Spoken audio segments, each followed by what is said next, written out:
game. Really and truly, you're a play away from really kicking it open. And in the third quarter, with about 8.5 minutes left, looking back on it from my point of view, the first interception that Nussmeier threw was the end of the game. I mean, I know the second and third ones were bad. I mean, they were brutal to watch. They were brutal for the game. But the first one lit the fuse for Texas A&M that ultimately gave Elko the confidence to pull Connor Wegman, insert Marcel Reed. One play later, a yawny Kyle Field, a home crowd that wanted to check out. They were kind of, like if LSU scores, they might start leaving. And Nussmeier makes just a horrendous choice of rolling left and throwing right into the middle of the field, which rarely ever works out from a quarterbacking standpoint, is a cardinal sin. A&M gets the pick. A play later, Reed in the game explodes the doors off of Kyle Field, and for my money, the game was cooked. It was done. And a few things. I'm not piling on Nuss. I'm still with Nuss. You can't blame a quarterback if he doesn't have a run game. On the road in the SEC, if you don't have a run game that you can count on, that you trust, it is going to be difficult to win. I don't care who's at quarterback on any given Saturday. If you can't run and you become predictable, it's going to be very tough to win in this league. Now, Nussmeier made some, like I said, terrible choices with the ball that ultimately cost a major part of the game. But when you put that much pressure on a quarterback to have to make plays and him have to throw it 50-plus times and have to have all of the weight of the offense on his arm, at some point that dam is going to crack. It's going to break. And it busted open Saturday night in College Station with Texas A&M. And a few things from a defensive point, Baker, the staff, what they did early on in that game was beautiful. Forced turnovers, takeaways, got the ball back, was getting after the quarterback. But to not be prepared for Marcel Reed is inexcusable. And there's a look middle fourth quarter where the cameras catch the sideline of Kelly, Baker, crew kind of looking up at the scoreboard, and you can see it like in the sense of they're not ready, they weren't prepared, and there's nothing that they can do in the game to get the adjustment made to make the difference. I thought they were thoroughly outcoached in a game that they really had control of for more than half of it. But to not be prepared for Reed, when Reed has been a weapon for A&M within the last 4 games. A guy that when he was in there played at a very high level. A guy that leading up to the LSU game, people were talking about in preparation for, not within the program that I know about, but there was a lot of speculation that he's a play away because Wegman was seeing ghost in Starkville. I mean, seeing the electricity that Marcel Reed brought into that game and how bad Wegman is with the football as far as the decision-making goes for a lot of the time, I don't know how you're not, I mean, how in the hell was that guy not playing the whole time? But he's playing now, and A&M is a true threat. And one thing about A&M before we get into LSU, A&M's got the right guy. Mike Elko has brought a sense of intensity to the A&M program that they have lacked and not had since they've been in the league, or at least since they've been on LSU's schedule. consistently. And, I thought that LSU was the better team in a lot of spots on Saturday, but they got out-coached in that game that ultimately put A&M in the position to really blow LSU out. I mean, after Reed got into the game, that was a blowout. 31-6, I think. 17 points off of turnovers. I mean, when you look at the stat lines of what happened for the last 8 minutes of the third quarter into the fourth quarter, that game was a one-sided fist fight where you throw the towel in, get the hell out of here. I mean, this is about as bad as it could get. You went from 10-0 to 10-7 to 17-7 after the Andrew Anderson touchdown, the 76-yarder, and then it goes Marcel Reed 8-yard rush, Marcel Reed 8-yard rush, Marcel Reed 4-yard rush, and then now it is 28-17, and that is with 14:07 left in the fourth, and that's when the game changed. Yeah, I mean, you almost played Connor Wegman too good. No doubt. I'm telling you, like it was almost kind of like, man, I hope they don't get the memo. I hope they don't get the message to put Reed into the game. Yeah, like let your little brother score a touchdown and get in Madden. Like don't let him quit yet. Because right. Connor Wegman was 6 of 18 for 64 keep yards. Wegman at least a little confident. Yeah. Like let the coaches don't show your hand. Yeah, and they put him in at the exact right moment. I mean, you knew he was going to pull it on that first play. He was going to run it on that first play, and LSU had no idea what to do in that situation. I mean, Herbstreit's like drawing it up on the old school Madden telestrator. Like, this guy's got to get him. A seal here. This guy's got to get him. Here. This is his responsibility. He's got to get the give guy. This guy's got to get the quarterback. But really and truly, anybody who ever told you that LSU's defense was better without Harold Perkins, I'm sure they'd like to delete that tweet after Saturday. Because that's where Perkins makes you a true threat, where you tell Perkins, hey, Perk, the new quarterback thinks he's a better athlete than you. Your responsibility is to run him down all night. That's it. So I know that LSU's defense has had some real highs, and they have. But don't ever let anybody tell you that Harold Perkins being out of the lineup made them any better. If they do, tell them to flip on the last quarter and a half of the Texas A&M game and how that went. And if you wouldn't like the athleticism of Perkins out there running, but you can't have it. That didn't happen.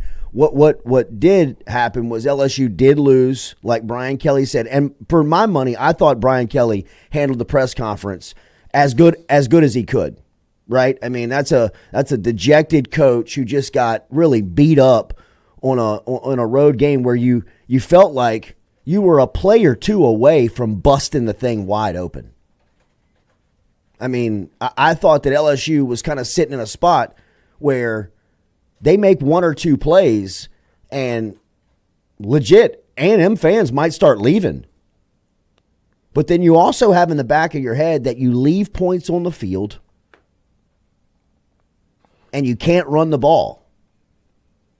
And in SEC play, that is going to get you.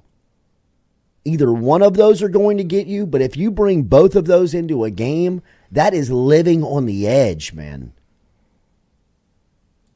And the special teams blunders on Saturday night, I hate to say that they were predictable at some point this season, but it almost felt like you were flying too close to the sun. It was going a little too good from the special team standpoint.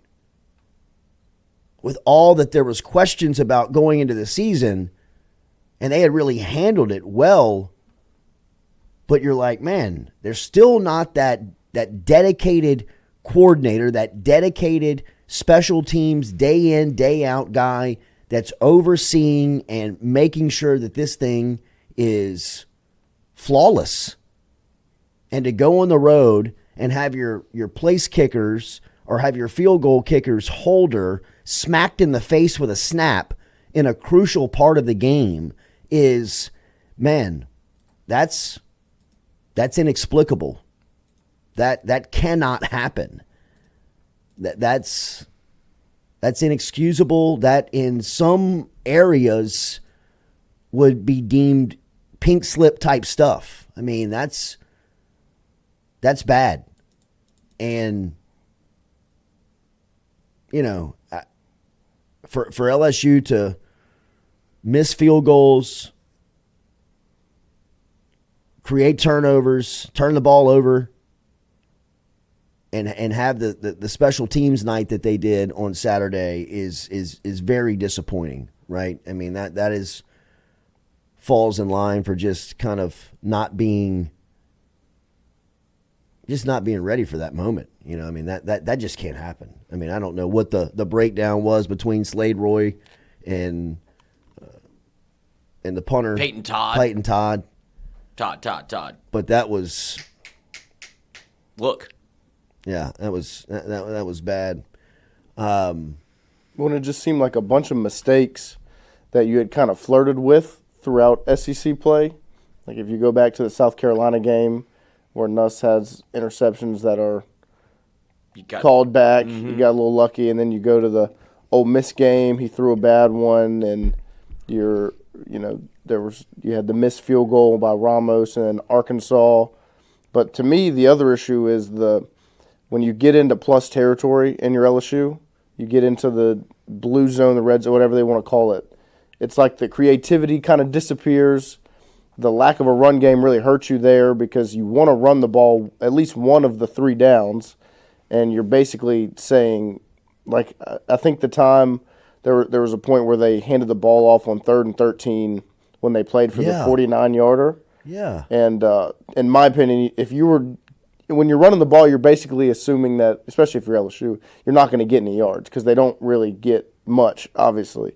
And so if you're fine with kicking it from that far away, you might as well let Nuss try and throw it at that point. So whenever you get into the plus territory, you're not able to do anything. Well, then Ramos is getting trotted out there for 48-yarders and 49-yarders, which really has never been his that's not his comfort forte. zone. You know, like you get him inside 45, you get him a 40-yarder, a 37-yarder, he'll knock those down. You stretch so and so then that's where it starts to, those mistakes that you flirted with all came back to bite you, especially in the second half. Car crash on the interstate. Yeah. And look, a huge piece of this game is going to be Garrett Dellinger leaving, right? And C.J. Daniels. Both. Yes, C.J. Daniels I thought was a huge impact because I thought Chris Hilton coming back first was a great sign. Like having him back in the lineup, and for the most part, you know, I mean, he played a lot more than I thought he would after missing 7 weeks of action. You know, that's just in the season. I mean, he missed the last 2 weeks of camp as well. So, I mean, he's been out for nearly 3 months, 2.5 months. And I thought he missed time both of his jumps, like Herb Street pointed out on the broadcast. I thought he had a real opportunity to catch the first one.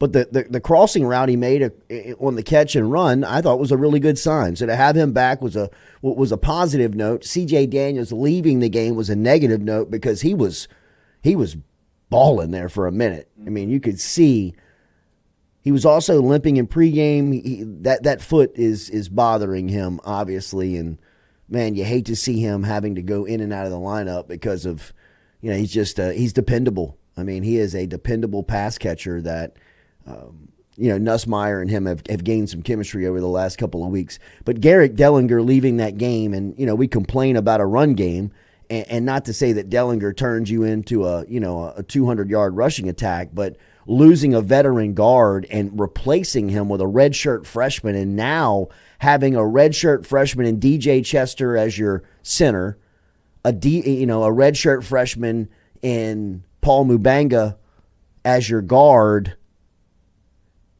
That's tough going up against that defensive line. That's a tough draw to have those guys with inexperience on the road in that environment cutting their teeth. And I know Chester's been in the lineup all season.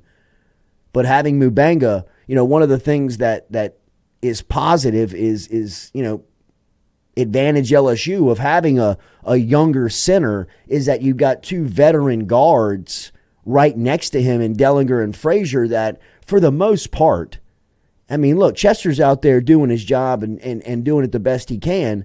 But for the most part, those guys are really helping him out. And for the most part, kind of covering him up. If you have two of those guys out there now, Will Campbell can only really do so much on that left side. So I really think that, one thing that could be lost in the storylines of this game is losing Garrett Dellinger was an enormous piece, right? And we'll wait and see of what the diagnosis is. Brian Kelly won't speak with the media today due to the bye week. He'll be on the SEC teleconference. He'll speak after the practice tomorrow. But look, LSU's got to get themselves right. They kind of need to lick their wounds. This is a bye week that Brian Kelly talked about a couple of weeks back, that when they came off that bye week going into the Ole Miss game, that was kind of a bye week that still needed work. They were practicing that week. They were still in pads. They were still, kind of going full go. This week, I think, will be more of a physically rehab, get yourself right, get off your feet a little bit, still get out there and work, but get healthy.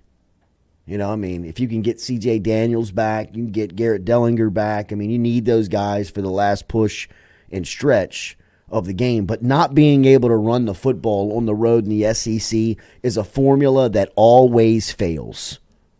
Always.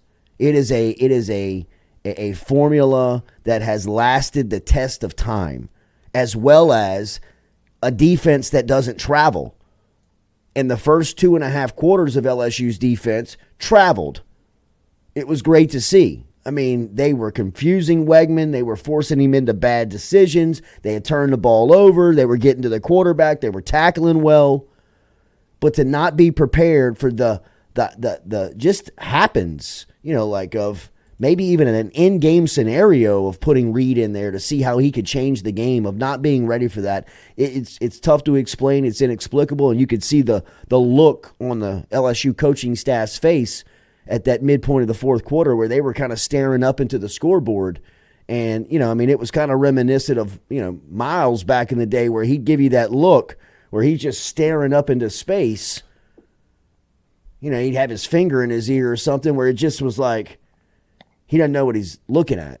And I'm not saying that I believe that on Brian Kelly, and definitely don't believe that on Blake Baker. But they had no answer for Marcel Reed on Saturday night. They had nothing in game that they could adjust to it.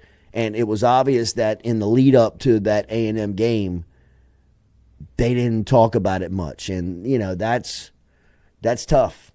That's hard to digest, leaving that stadium after seeing that game.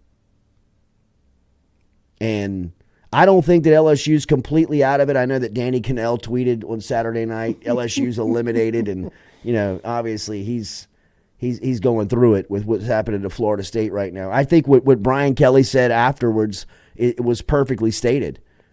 Of the margin of error that you had was it was a little going into that game on Saturday. The winner was going to have a nice little cushion going into November of what had to happen, for ultimately you to be a playoff team. The loser was going to lose a lot of that padding, and now it was going to become pretty razor sharp on what you have to do week in, week out. LSU's got Bama, Florida, Vanderbilt, and Oklahoma. They cannot lose. They can't lose. They have to sweep those 4 to keep themselves relevant in a playoff race. Because one thing that is proven that like we were saying, the test of time is that college football is going to be crazy every single Saturday. Crazy things are going to happen. Right? Teams that you may not think can lose are probably going to get beat. And from LSU's standpoint, all you can really do, hold the rope, is control what you can, and you can't lose at all now. But to bring it back to the Marcel Reed conversation, here's Greg Penn talking about their, lack of preparation for him playing. It's hard to say right now, but we didn't really prepare for it, honestly. I mean, we didn't think that he was going to come in the game. So, I mean, him coming in the game kind of caught us off guard, I would say. I mean, we didn't really know what runs they were going to run and things like that. So, I mean, they were doing that kind of just, I guess, opened the game up for them in terms of what they were doing on offense. Why was that so? A tough soundbite. Yeah. Yep. It's 18. That's tough. As a senior, linebacker, leader, 18. I mean, look, we were talking about it last week. I mean, it wasn't. I mean, if Lil Lloyd thinks about it. But we weren't the only ones. Yeah, I mean, I would imagine not. I heard, Reed's name popping up because of what Wegman looked like in Starkville. Like he's played. You talked about the rope. I mean, like he was running out. You know what I mean? Like for a Wegman, people were kind of like, hey, man, you got this guy in Reed who has proven. Won you 3 games. And like was a problem. Yeah. Was an issue. And, from LSU standpoint, you had to kind of feel that. I mean, like, they had to be like, let's take one period here, just in case. I mean, like, not only that, I mean, like, look at the Mississippi State game. They had to watch Mississippi State film and being like, yo, Connor Wegman is, fellas, he's a play or two away from being benched. And we're the team that runs into him next. If we get after him like you think we can, we might run this kid. Like, really, we might get him benched. And that's ultimately what happened. I mean, played too good. It was, you had a plan too good for him, and he was living, he was living in his own head. I mean, he couldn't get out of his own head. I mean, there were parts there where, you could tell that he wanted to look pissed off when Elko gave him the news. But really and truly, in my opinion, I thought he was probably relieved. I think internally he was probably like, thank you. He's taking Allen out. This is... This Petey, it's your job. Thing's running downhill on me. Yeah. I don't want to be out there anymore. I don't want to be out there. Right. I mean, and then, that was some Spencer Rattler, Caleb Williams stuff. I mean, like, take him out one play later, you're like, holy cow. Go get him. Rattler, enjoy, South Carolina. Yeah, certainly. Connor Wegman, enjoy the Texas buddy. Tech. Yeah. It's over. So we'll see how and I would say the same for A&M. I mean, for as impressive as I was with Elko and his crew and kind of what they did to get themselves back in the game and win it, they got their hands full going to South Carolina next week. Yep. That's gonna be a hell of a test, especially when you're talking about what that defense. They're going to be ready for a running quarterback. I mean, they are going to be prepared for Marcel Reed, and for as good as Reed looked, how many times have you seen in football, backup gets in there, has a really good game in the middle of it because the team is not prepared to see that. The next week you give $1 million defensive coordinators a week to watch film, and you got yourself a game plan. So, would you say that was shades of Jordan Jefferson coming in against Alabama in 2011? Very reminiscent. Matt Malk going into the game against Tennessee. Well, see, I would say Matt Malk is a different take because you didn't expect him to play, and you didn't really know what you had in Matt Malk. Like LSU maybe, but there was no way to prepare for that. With your LSU Alabama, same concept. Though. Yeah. You know what I mean? Matt Malk was not a known commodity. You kind of knew Jordan Jefferson. We were all might going play. this way. This guy's going this way. Like, we're not prepared to see this. But you know who Marcel Reed is. Yeah, that. And you know who Jordan Jefferson is. I mean, that Greg Penn bite's bad. I mean, that's a bad soundbite. Caught him too. Brian Kelly and jump Blake. shock. Right. Yeah. I mean, like that's some real stuff. Yeah. You know what I mean? Like, he's going through it. But when you look at who's next on the schedule for LSU, it's kind of not a bad point to realize you need to figure out what to do against maybe the this is a good RPO thing. because the next quarterback, their success is solely based on. He's the best at this. Right. And the thing is, if you can take it away or somehow slow it down, At least you'll be prepared for it now. he's not number that one good. on the docket. So Yeah. that's the next 2 weeks is locked in on that. Practice is not going to be fun. No, and shouldn't be. like LSU should kick themselves. You Right. know, I mean, like they should really look back. That's got to be a miserable film to watch. yeah, I mean, oh my like word. my man Tariq Stevenson with the Chicago Bears.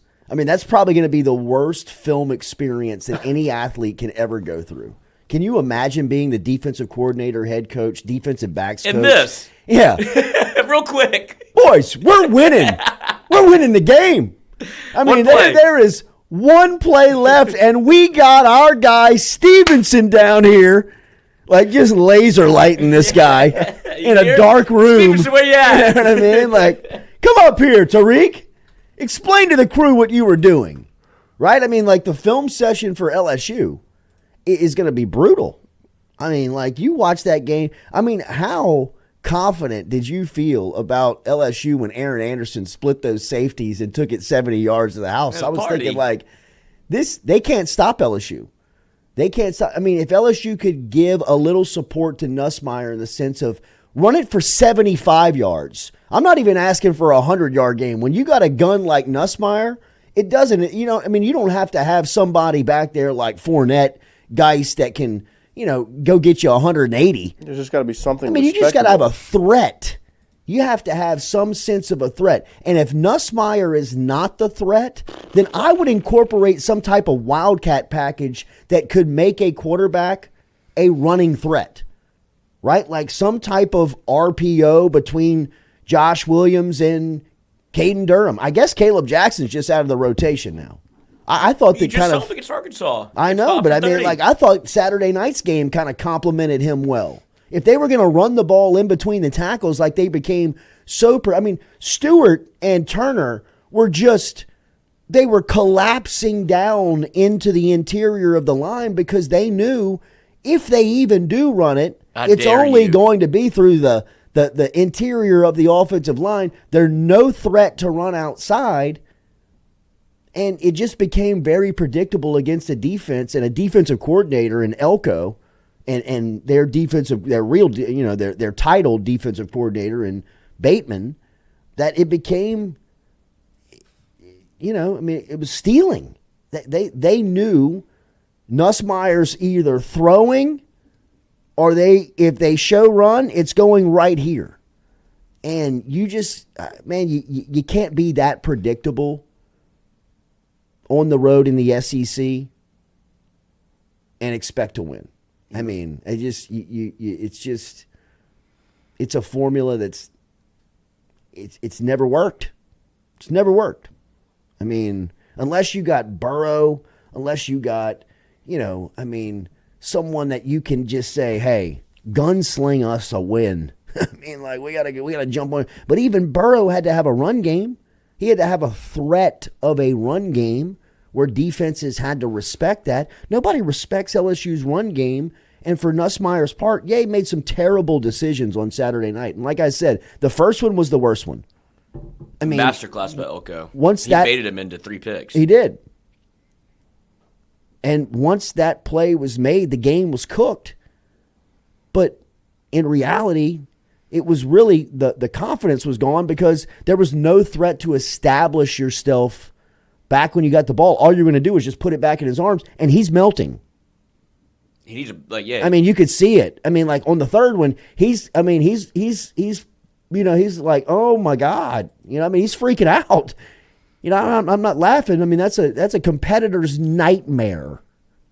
Is what we witnessed with Nussmeier. What could go wrong went wrong. Everything that could go wrong went wrong. And you've got 105,000 people screaming down on you. You've got cameras and lights and drones and everything flying over you, pointing directly at you. I mean, he will have a nightmare about that. I mean, and look, Nussmeier is going to get his criticism, and I expect him to bounce back. Me too. I think he's much more the player of the first 2.5 quarters than he is the last quarter and a half. He's proven that. He's shown that. I believe that.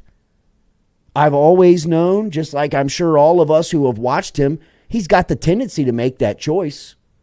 He's got the tendency to roll left, think he can throw it right back into the middle of the field. A lot of that has been kind of extinguished from his game, but he still got it. It's still in there. People are cooking that. Like, what? Yeah, boys. They're crumbling in the chat. That's the crowd that's of the quarterback. I mean, I it falls at your feet. see exactly what happened right now. I mean, take the body of work. I mean, he's played 8 games this season, and more times than not have made better decisions. You can't run the ball for 24 yards on the road and give it to your quarterback and not expect him to make a mistake or 2 or 3, or at some point the game just crumble for him. I expect Nuss to bounce back. I expect Nuss to be back. You're going to win games because Nussmeier is the quarterback. If you're LSU, people collapsing on Nuss is, I get it. But that's fandom at the 10th degree. Yeah. That's and that's going to happen when you play like that. But you got to give Nussmeier some ground support, and his decision making has improved. He still has Saturday night in the tank of, if you're just going to put this whole thing on me, I guess I'm going to have to try and play hero, and that never works. It's not going to work. Remember Hiller Hummel Orthodontist? You can find them online at BatonRougeLAOrthodontist.com. And if you're looking to perfect your smile going into the holiday season, remember you can do that with the best, Dr. Hiller and Dr. Hummel. And going into November, Dr. Hummel about to take over the practice full-time.